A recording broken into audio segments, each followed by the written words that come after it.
All right, well, thank you for joining Sue Online today. And I'm here with the Chief Executive Officer of the Group Health Clinic. And your name is? Alex Lambert. Alex Lambert. And I have with me here Cynthia McKay, Director of Clinical Programs at the Group Health Center. All right, thank you. So we're here today with the DP leader, Andrea Horwath, and she's been talking about the pharmacare program. How do you see that a public pharmacare program would impact the programs that you offer here through the diabetes medical piece that you do here? So we see a large proportion of diabetes here in Sault Ste. Marie in the Goma region, and certainly with funding in terms of less people working, third-party coverage, there is some limitations to the patients and having to foot the bill or the costs for test strips, some of the oral medications that are not funded at this point, insulin, needle tips, and so on. So there is a big cost associated to the patient, which the staff at the diabetes program work hard to work with the patient to make sure that they're aware of all of these additional costs and the treatment that would be best suited for them. They work hard at trying to find alternative routes of funding to help support these patients as well. So do you by any chance have like an estimate, someone that's been diagnosed with diabetes type 1, which is the more serious, am I right there? How much per month would be an estimated cost for someone to be looking at?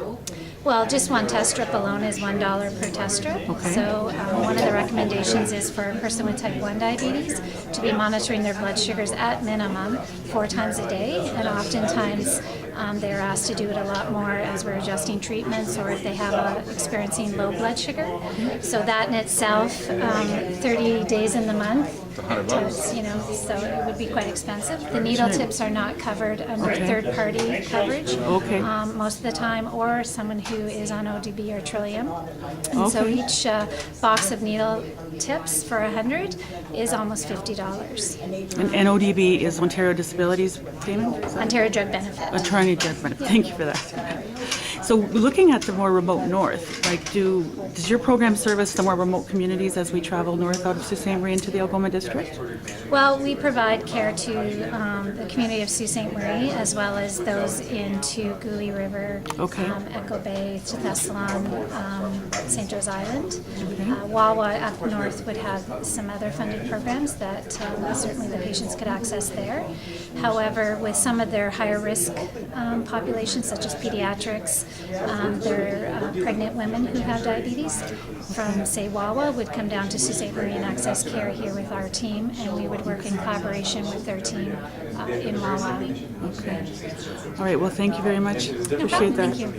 And for you, sir, Andrea was talking a little bit about the history here, the history of the Algoma Steel Plant, I think it is, the employees' union that was instrumental in developing this building.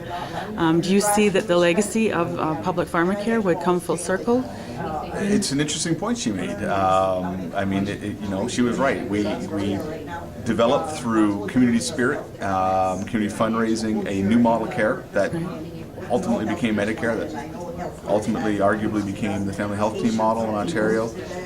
It would be interesting if a provincial and national drug benefit plan had some connection with this place, because that really was the spirit about providing all the care you need under one roof.